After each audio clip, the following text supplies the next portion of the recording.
Saya nggak mau lama-lama deh, saya mau langsung minta komentar dari Mas Dani mengenai hal ini. Mas Dani?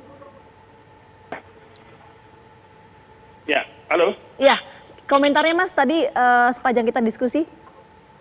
Ya, baik.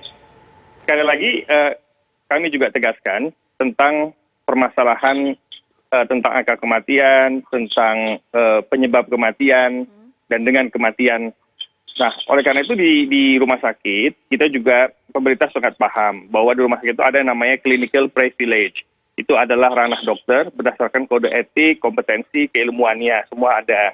Nah, juga di sana ada yang namanya juga clinical pathway yang mengatur setiap unit-unit layanan dan skup-skup layanan apa yang bisa diberikan dan seterusnya. Ada juga hospital by law yang mengatur secara holistik tentang manajemen rumah sakit. Nah, ada lagi asosiasi profesi, kolegium, ada lagi Persi sebagai asosiasi yang memadahi tentang manajemen rumah sakit sebagai pengelola rumah sakit.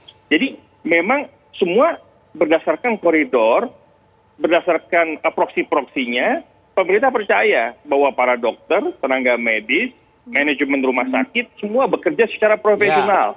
Oleh karena itu Presiden berpesan agar ya kita juga tidak boleh membuat gaduh secara opini publik, secara tata kelola organisasi, karena kita berharap semua pihak bisa fokus bekerja menuntaskan permasalahan pandemik ini.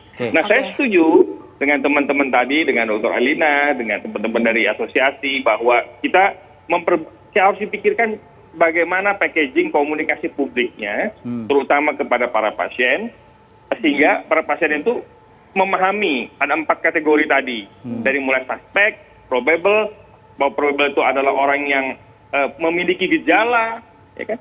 Kemudian juga ada lagi yang namanya pasien terkonfirmasi dan juga kontak erat. Khususnya pasien probable tadi perlu juga dikasih pemahaman bahwa siapapun itu yang masuk ke dalam rumah sakit yang memiliki gejala dan itu cukup serius, maka dikategorikan dan diperlakukan standar pasien COVID. Nah, ini perlu ada pemahaman secara utuh. Gunanya untuk apa? Untuk mencegah penularan baik ke keluarganya maupun ke tenaga medis juga. Oke, Mas Dani. Helikopter view ini dan strategic view ini yang harus kita bisa pahamkan secara terus-menerus kepada masyarakat. Mas Dani, maaf saya potong. Mas Dani, saya ingin minta gini, kan sebelumnya beberapa waktu yang lalu kita sempat mendengar ya Mas ya, ada kemudian wacana untuk usulan perubahan definisi kematian di angka COVID-19.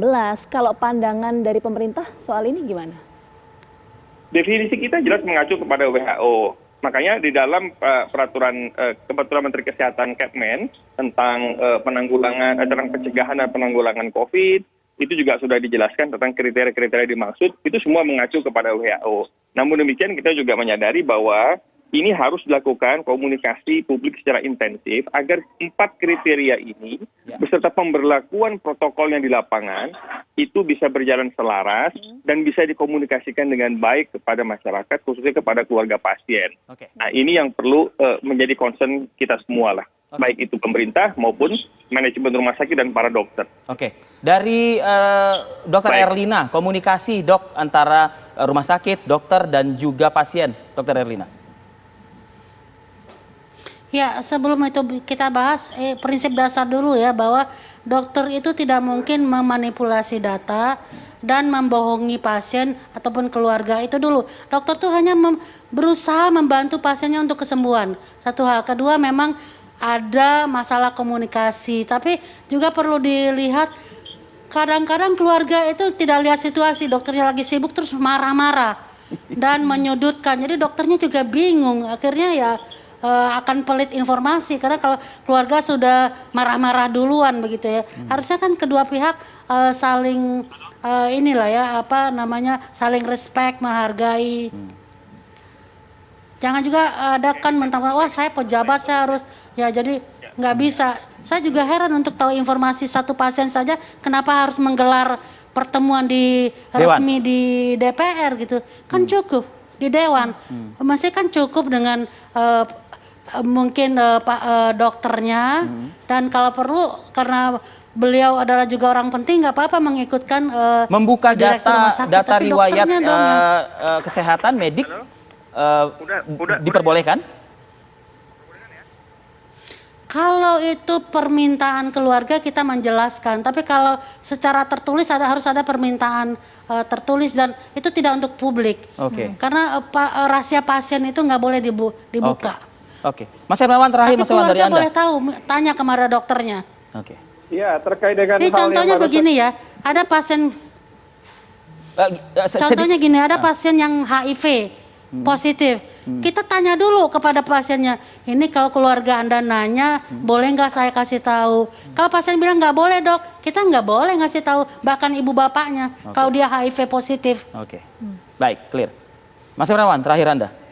Ya, jadi ini berkaitan dengan hukum itu bisa dibuka dengan permintaan pengadilan terkait dengan informasi medis. Tetapi kalau dalam konteks informasi hak pasien dan keluarga lah terbatas untuk itu dijelaskan.